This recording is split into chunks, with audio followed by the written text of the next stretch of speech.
Shalom. Hoy vamos a hablar acerca de la festividad de Pesaj. Está por comenzar Pesaj y dura 2 días la festividad, por eso no va a haber vídeos durante 2 días. Después, con la ayuda del Creador, seguiremos. Ahora bien, ¿qué es Pesaj? Pesaj es la fiesta de la liberación. El Creador sacó a los hijos de Israel de Egipto. ¿Qué era Egipto? Egipto era un lugar donde había muchas aflicciones, tal como se narra en el texto bíblico. La palabra hebrea con que se denomina Egipto es Mitzrayim. Y Mitzrayim comparte raíz con una palabra que significa aflicciones. O sea que salir de Pesaj, salir de Egipto, es salir de las aflicciones también. Y eso es importante saberlo, porque para poder salir hay que saber por qué uno entró y por qué uno quiere salir. Y a veces es difícil, porque hay que salir de la zona de confort. Y si uno quiere mejorar, quiere una mejor vida, tiene que salir de eso. Y Pesaj nos enseña cómo hacerlo. ¿Cómo entraron los hijos de Israel a Egipto? Se narra en el texto bíblico que José fue el primero que fue a Egipto, atravesó padecimientos, pero después fue nombrado virrey y gobernó sobre todo Egipto. Después de varios años, hubo hambre en la tierra y todos los hermanos de José, con su padre y toda la familia, fueron a Egipto y Egipto los recibió con los brazos abiertos porque estaban agradecidos con José, que había salvado a todo el pueblo de Egipto del hambre.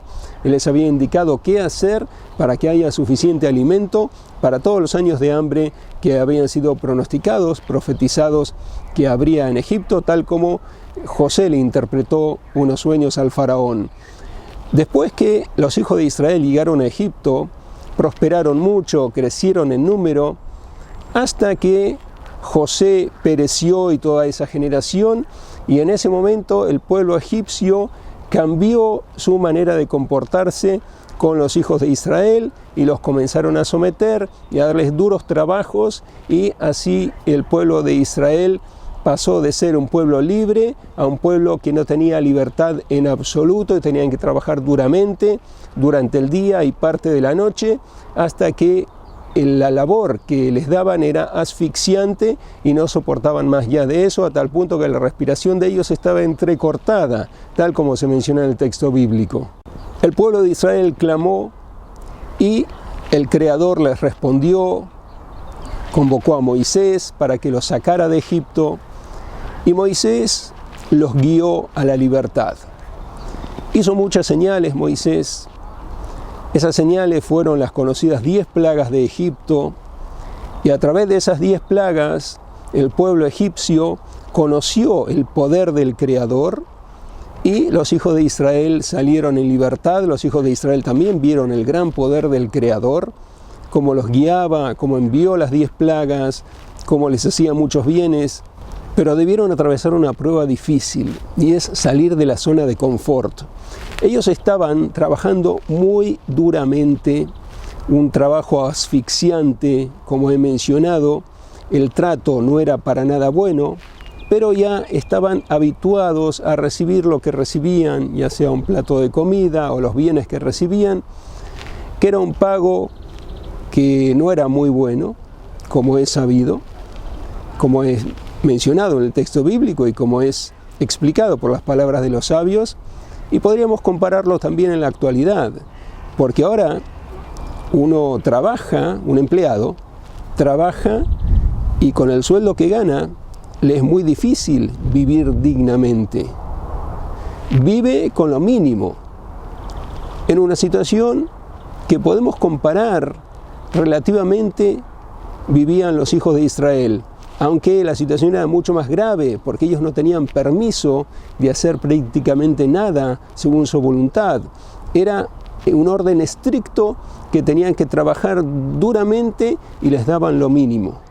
Ahora un empleado pide al empleador un aumento de sueldo, pero tampoco le alcanza. Es muy difícil, por eso dije que lo podemos comparar relativamente. La situación que atravesaron los hijos de Israel era muy asfixiante. Ahora, por lo menos, uno tiene la alternativa de cambiar de trabajo si quiere. Pero es difícil también, porque tiene que salir de la zona de confort. Uno sabe que trabaja 8 horas, 9 horas por día, o 10 horas, a veces hay empleados que trabajan 12 horas, y al final del mes recibe su sueldo, que no es mucho, pero por lo menos recibe su sueldo, con eso vive. Bueno, eso es la confirmación del ave como siempre.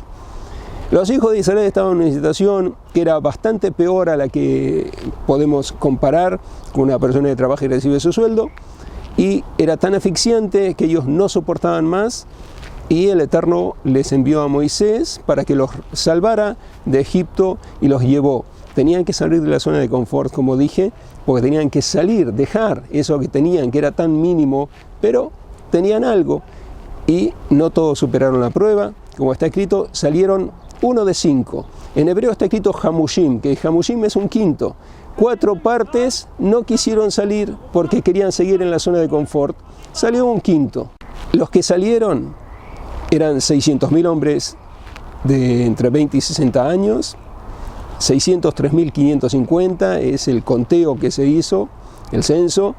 Además de los hombres mayores de esa edad, los menores, o sea, niños y jóvenes, y las mujeres de todas las edades. Los que fueron contados son los hombres de 20 a 60 años. Y ellos salieron, 600.000 hombres de a pie, y con mujeres y niños y las personas mayores en total, se estima que eran 3 millones. Siguieron a Moisés y obedecieron la palabra del Eterno, fueron al desierto y ahí iban a recibir la Torá. Después de haber visto todos los milagros que vieron, las maravillas, ellos fueron siguiendo a Moisés, y ahí en el desierto, ellos, después de contar 49 días, el día 50, iban a recibir la Torá, y se prepararon. En ese tiempo sanaron de todas las enfermedades, porque después de trabajar tan arduamente, que no tenían descanso, de día y parte de la noche, solo les daban unas horas mínimas para poder recuperar fuerzas, y el alimento que les daban era el mínimo. Por eso estaban muchos enfermos, y se curaron de las enfermedades en esos 49 días, y estaban todos sanos, íntegros. El Eterno les dio curación, estaban fuertes, y el día 50, es decir, el día 50, que es la festividad de Shavuot, recibieron la Torá. O sea que el objetivo de la salida de Egipto es salir en libertad. ¿Y cómo se obtiene la libertad? A través de las palabras de la Torá. Y ahí nosotros nos podemos unir al plan divino, porque ¿cómo salir de las aflicciones? Como mencioné al comienzo, hay que hacer algo. Y nosotros sabemos que la situación ahora es bastante angustiante, una época como jamás se recuerda en la historia, de tantas aflicciones que hay, y se puede salir, pero con el trabajo que hicieron los hijos de Israel, que siguieron a Moisés, recibieron la Torá del Creador, y en esa Torá tenemos la clave para liberarnos de todos los flagelos, de todas las aflicciones. ¿Qué debemos hacerlo para conseguirlo? Las palabras de la Torá nos guían, es una guía para nosotros para tener la libertad, para poder ser felices, para poder liberarnos de los padecimientos, de las aflicciones. Es importante hacer lo que está escrito en la Torá, que es la guía de vida, la guía de la salud física, mental, emocional. Todo se puede conseguir y no es tan difícil. ¿Qué es la Torá? El sabio Hillel explicó: lo que nosotros queremos, eso es la Torá. ¿Qué queremos nosotros? Nosotros queremos que se nos respete, que se nos trate bien, que se nos hagan favores si perdemos algo y alguien lo encuentra, que nos lo devuelvan. Queremos que se comporten bien con nosotros las demás personas. Eso es toda la Torá, lo que nosotros queremos. Es muy bueno eso, pero debe completarse, porque está escrito: ama a tu prójimo como a ti mismo. Nosotros nos amamos, queremos que los demás sean con nosotros buenas personas, y nosotros recíprocamente debemos actuar también con nuestro prójimo, porque si no, el mundo no puede funcionar como fue indicado en el plan divino. El sabio Hillel explicó: ¿qué es la Torá? ¿Qué debemos hacer para obtener todos los beneficios de salvarnos de todos los flagelos, principalmente que vendrían en los tiempos postreros, que ya fue todo pronosticado. Lo que estamos atravesando ahora no es nuevo, ya estaba pronosticado, ya se sabía, los sabios de antaño lo sabían. ¿Qué hay que hacer para merecer liberarse de todos los flagelos, de todas las angustias, de todo lo que nos acosa en estos tiempos tan duros? Hacer lo que nosotros queremos. ¿Nosotros qué queremos hacer? ¿Qué queremos para nosotros? Queremos que el prójimo se comporte bien con nosotros, que sea educado, que nos trate honorablemente, que no nos molesten, que si perdemos algo y lo encuentra otra persona, que nos lo devuelvan. Queremos que nos traten bien, que se comporten bien con nosotros. Eso es todo lo que nosotros queremos, pero también aplicarlo al prójimo. Ama a tu prójimo como a ti mismo.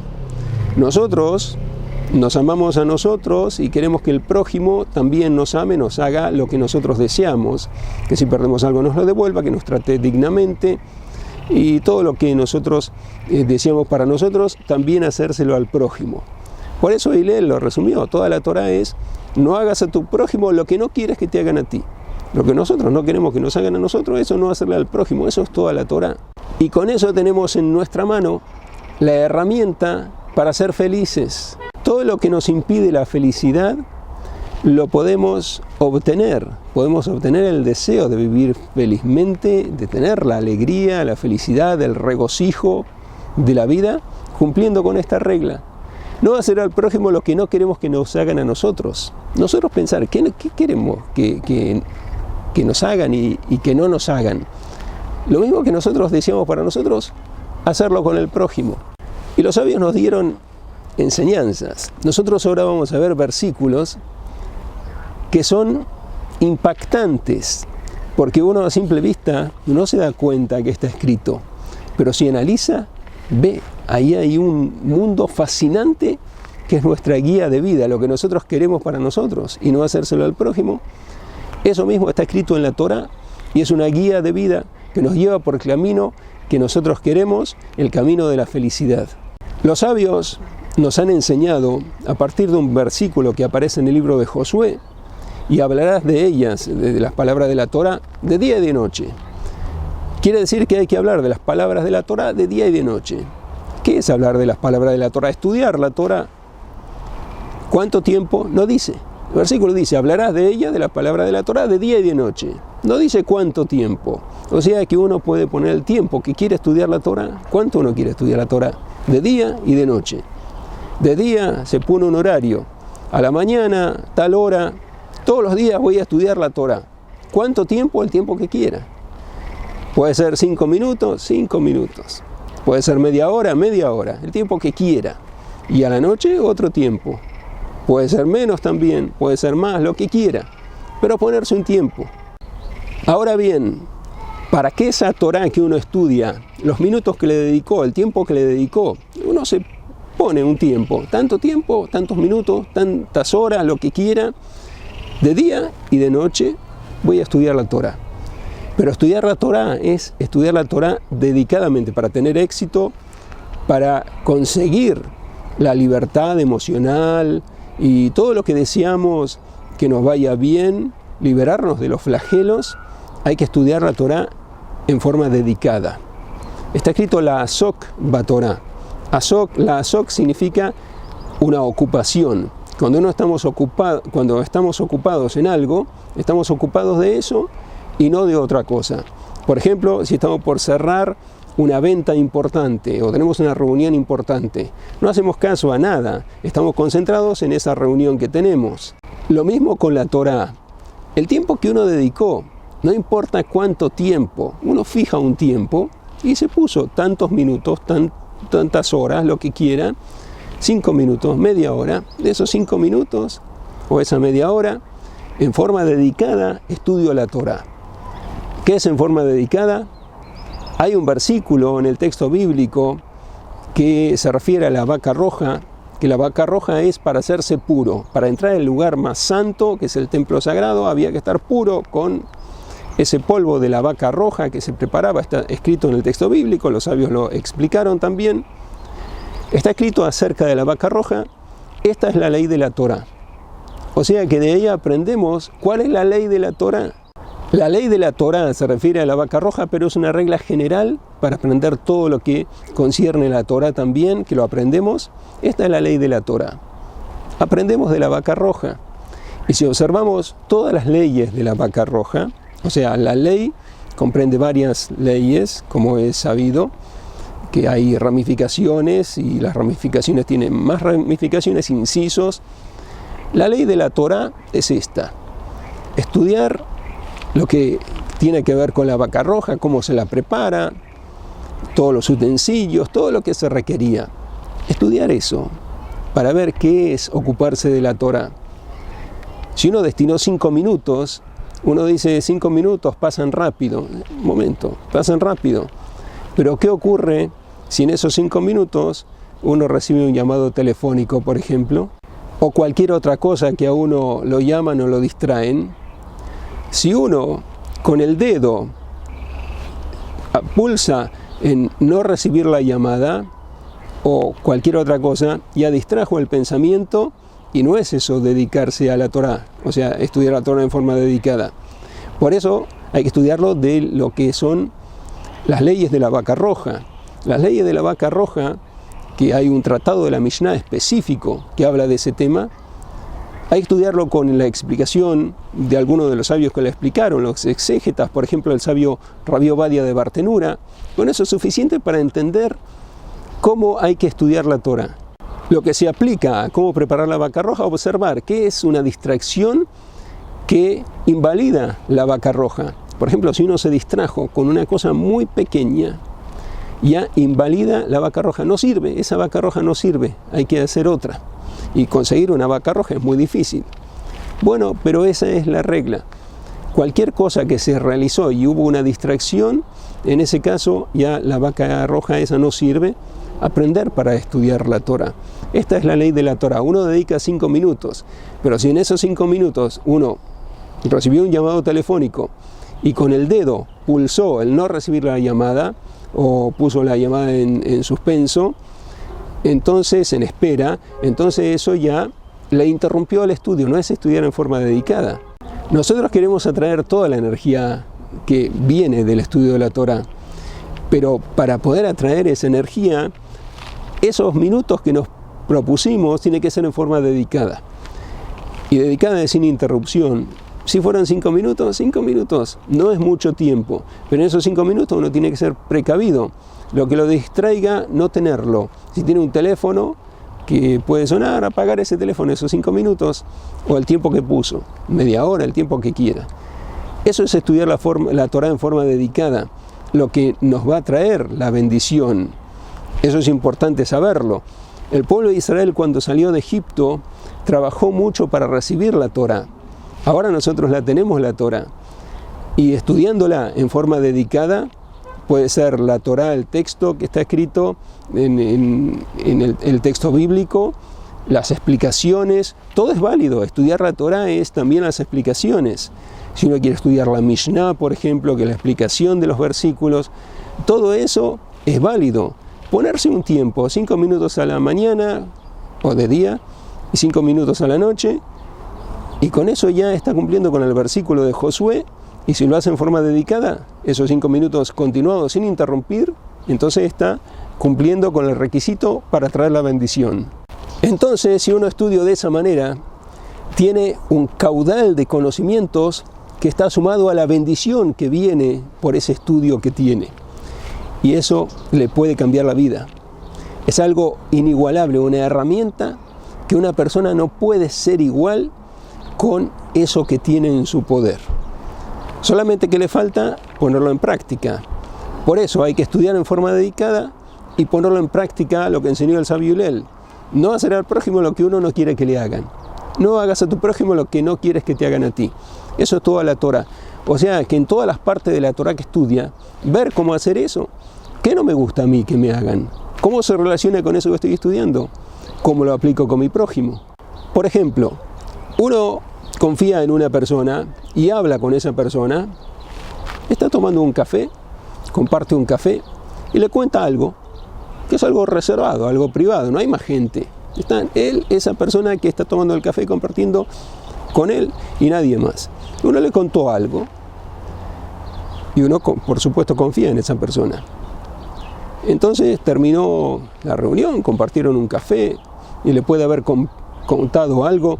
Estoy por cambiar mi casa, estoy buscando una casa, tengo una persona que quiere vender, pero tiene otro cliente, entonces estoy esperando a ver qué sucede. Es algo que necesito, que la ayuda del cielo, esto, para que me salga bien. Le contó eso, es privado, no es algo íntimo, pero es privado. Y ese que estaba tomando el café con él, puede ser que se levante de la mesa y después está con sus amigos y le dice a sus amigos, ¿sabes que fulano de tal está por comprar una casa y habló con tal persona, etcétera? ¿Por qué tiene que divulgar algo que le contó en privado? Es algo privado. No le dijo no lo cuentes. No importa, pero fue algo privado. Entonces, ¿por qué divulgar lo que a uno le tuvieron confianza contándoselo en privado? Eso es una de las reglas básicas de convivencia, de la consideración. Uno ¿le gusta que le divulguen las privacidades que uno comenta con sus amigos? No. Entonces, ¿cómo va a revelar algo de otra persona que a uno le contó? Es una regla muy importante que debemos conocer. Nosotros no queremos para nosotros que divulguen nuestras privacidades, entonces tampoco hacerlo con nuestro prójimo. Y eso, a veces uno no piensa, ¿cómo puede ser esto? ¿Cómo no divulgar? Es algo que me salió instantáneamente. Yo me encontré con unos jóvenes hace unos días, hace una semana aproximadamente. Me encontré con unos jóvenes, dos jóvenes, que no me conocían. Y yo venía a la sinagoga donde voy y me hicieron una pregunta. Me dicen, nosotros somos Josre Bitshuvá, quiere decir que antes eran laicos, crecieron en un lugar laico, familia laica, y se acercaron a la fe divina, al judaísmo, y comenzaron a observar los preceptos. O sea, me dijeron, nos hemos rectificado, estamos ahora siendo observantes de los preceptos, me dijeron dónde estudiaban todo, y les dije, qué bien, vosotros ya os habéis rectificado, yo estoy en mitad del camino, yo me estoy rectificando constantemente. Y se sorprendieron, como me vieron con barba blanca, todo, tiene muchos años, nosotros ya lo hemos hecho, él está en mitad del camino. Claro, esto es un trabajo de toda la vida, rectificarse. Pero ellos pensaban que era así, ya hemos hecho el gran paso, es un trabajo de toda la vida. Bueno, me hicieron una pregunta, me dijeron, tenemos una pregunta. Y yo les respondí, yo tengo muchas preguntas. Y también se sorprendieron, ¿cómo? Él tiene muchas preguntas, nosotros tenemos una pregunta.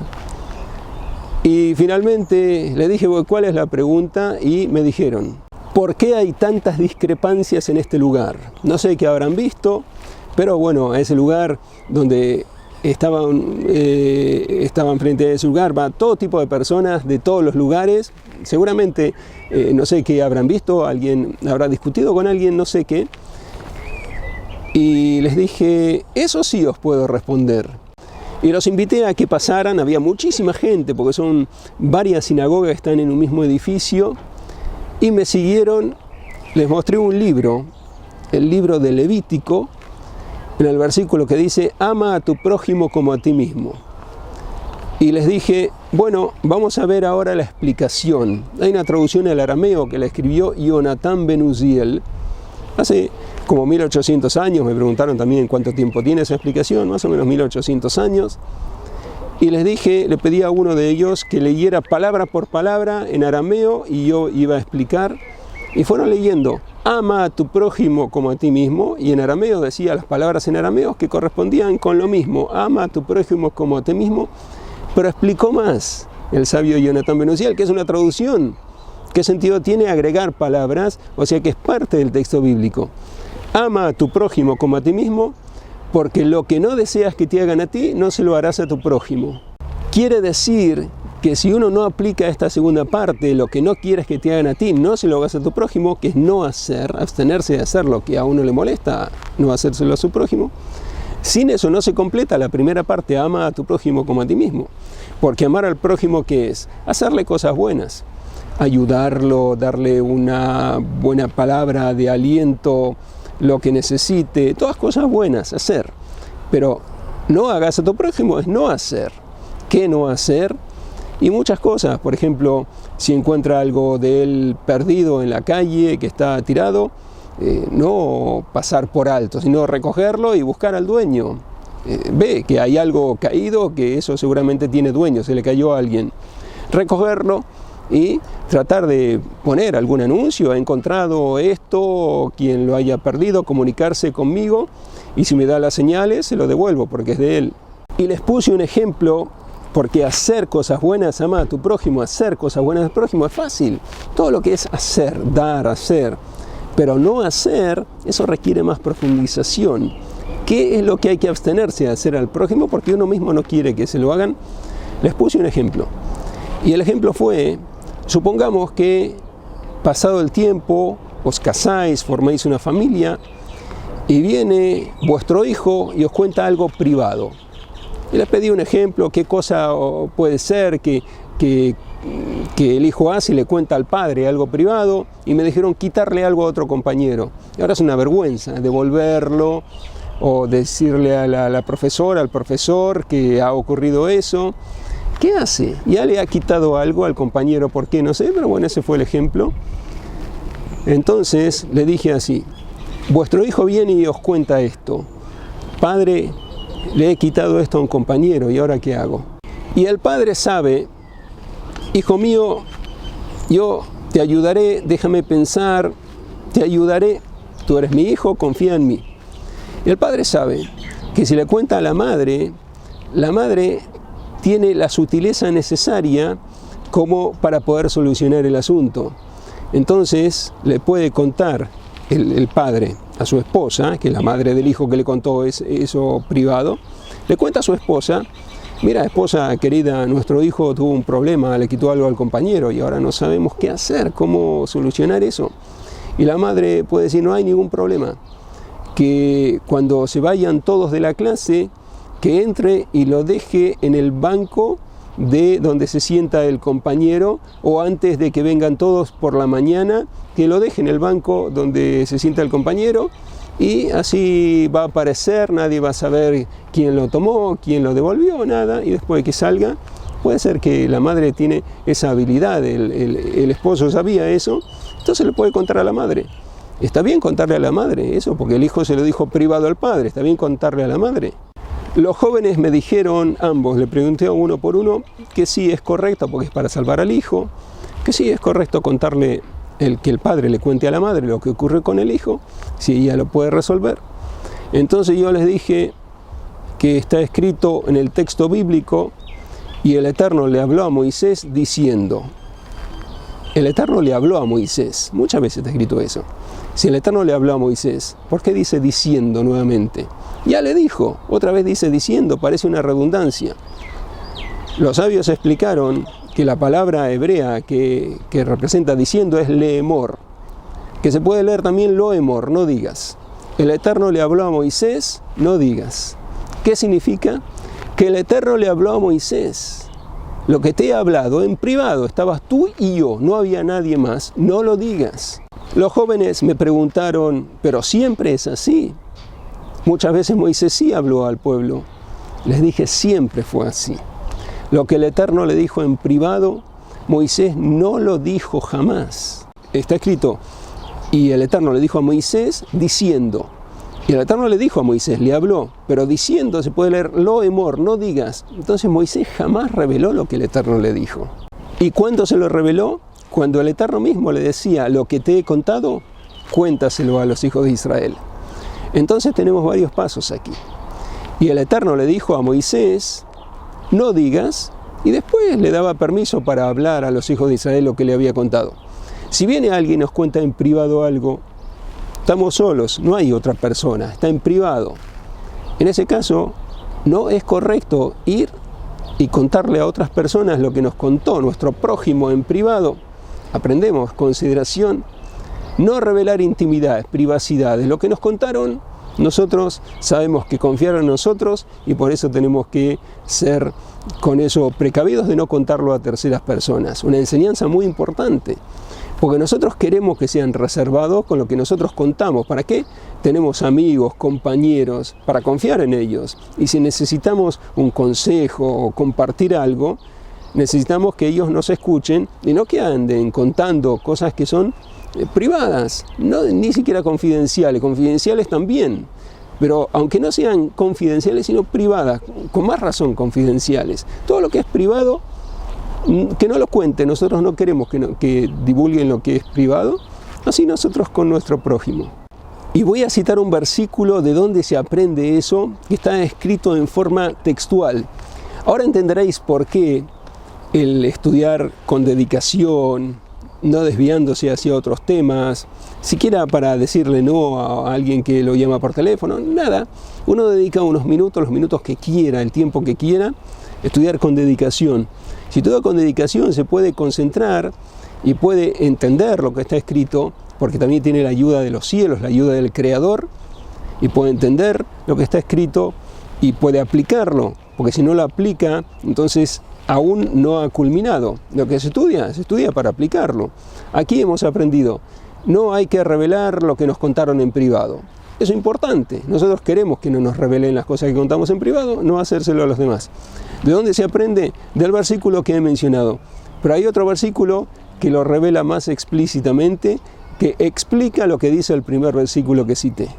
Está escrito en Éxodo 31, 12 y 13. Observad esto. Y el Eterno le dijo a Moisés diciendo, ya sabéis que diciendo se puede leer no digas, leemor. Diciendo es una traducción, pero se puede traducir así o se puede traducir no digas, en una traducción al español. Si uno lee el texto hebreo, las dos explicaciones están dentro de esa palabra, leemor. Y el Eterno le dijo a Moisés diciendo, o el Eterno le dijo a Moisés, no digas, para entenderlo perfectamente como nosotros debemos entenderlo. Dice así, el Eterno le dijo a Moisés diciendo, y tú háblale a los hijos de Israel diciendo, ciertamente guardaréis mis días de reposo, porque es una señal entre yo y entre vosotros por vuestras generaciones, para saber que yo soy el Eterno que os santifica. Éxodo 31, 12 y 13. Vemos aquí, uno puede decir, ¿qué es esto? Y el Eterno le dijo a Moisés diciendo, y tú háblales a los hijos de Israel diciendo. Uno puede decir, así está escrito en el texto bíblico, así se habla. ¿Cómo así se habla? 4 veces aparece aquí la palabra decir, hablar. Una redundancia es si no se entiende debidamente. Y el Eterno le dijo una vez, a Moisés diciendo 2 veces, y tú háblales 3 veces, a los hijos de Israel diciendo, 4 veces aparece. Para hablarle a los hijos de Israel 4 veces la palabra hablarles o diciendo, es innecesario. Entonces nosotros lo entendemos según la explicación que hemos mencionado, que consta en el Tratado Talmúdico de Yomá, en el folio 4, que es así. Y el Eterno le dijo a Moisés, no digas, que diciendo se traduce no digas, el Eterno le dijo a Moisés, no digas. Y a continuación está escrito, y tú háblales a los hijos de Israel. Ahora le da permiso. Si no, no tiene sentido, demasiadas redundancias. Pero con esto se entiende todo. Yo esto te lo he contado en privado, tú no lo digas. Después de que se lo contó en privado y no decirlo, le da permiso. Ahora ve y háblales, te doy permiso para que lo cuentes. Todo el tiempo que el que nos contó algo no nos dio permiso para divulgarlo, nosotros debemos respetar su privacidad, no divulgarlo. Surge perfectamente del versículo. Y el Eterno le dijo a Moisés, no digas, y tú háblales a los hijos de Israel. Eso es para comenzar. Después la cita tiene muchísimas otras cosas que se pueden explicar, que requieren explicación, pero queda aquí explicado perfectamente. Y el Eterno le dijo a Moisés, no digas, y después le dice, háblale a los hijos de Israel. Si no lo explicamos así, ¿cómo se entiende que le diga 4 veces la misma palabra para una sola cosa, para que les dé el precepto del Shabbat, del día de reposo? O sea que, así como he explicado, se entiende perfectamente lo que a uno le cuentan en privado, no se lo puede decir hasta que el que nos lo contó nos diga, puedes contarlo si quieres a otras personas. Si nos dan permiso, podemos contarlo, si no, no. Esto es un ejemplo de estudiar en forma dedicada, porque nosotros ahora hemos estudiado sin interrupciones, en forma dedicada, unos minutos, hemos entendido el mensaje del texto bíblico, que si no uno lo pasa por alto y hay redundancias, aparentemente no hay ninguna redundancia, todo está explícito. Pero hemos entendido, hemos estudiado en forma dedicada unos minutos y ahora lo podemos aplicar, que si alguien nos cuenta algo, Sabemos, Él tuvo confianza en nosotros. ¿Por qué divulgarlo? ¿Por qué difundirlo a otras personas? A menos que nos diga que lo podemos contar. Así se estudia la Torá en forma dedicada y cumpliéndola, aplicando esto, no hagas a tu prójimo lo que no quieres que te hagan a ti, que es todo lo que no se debe hacer. Hemos aprendido aquí una de las cosas que no se deben hacer. No divulgar intimidades, no divulgar privacidades. Eso es lo que no queremos que nos hagan a nosotros, no hacérselo al prójimo, y así hay muchas otras que están escritas en la Torá. Solo hay que prestar atención, estudiar en profundidad, como hemos mencionado recién, en forma dedicada, y así se va aprendiendo, se va uno conectando con la palabra del Creador, se va uno conectando con uno mismo, porque uno aprende qué es lo que yo no quiero que me hagan a mí, no hacérselo al prójimo. Cada vez uno va aprendiendo más, y esa es la libertad. Uno se libera, porque uno sabe qué le molesta al prójimo, qué es lo que le molesta a uno, se abstiene de hacerle algo que le moleste al prójimo.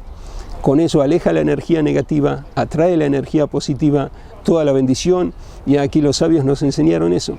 Quien quiere salvarse de las aflicciones en la época postrera, que es esta época que estamos viviendo ahora, estudiar la Torá en forma dedicada y realizar actos de bondad, que eso comprende hacer el bien y no hacer lo que uno no quiere que le hagan a uno, al prójimo. Tal como explicó el sabio Jonathan Ben Uziel al versículo, no hagas, ama a tu prójimo como a ti mismo.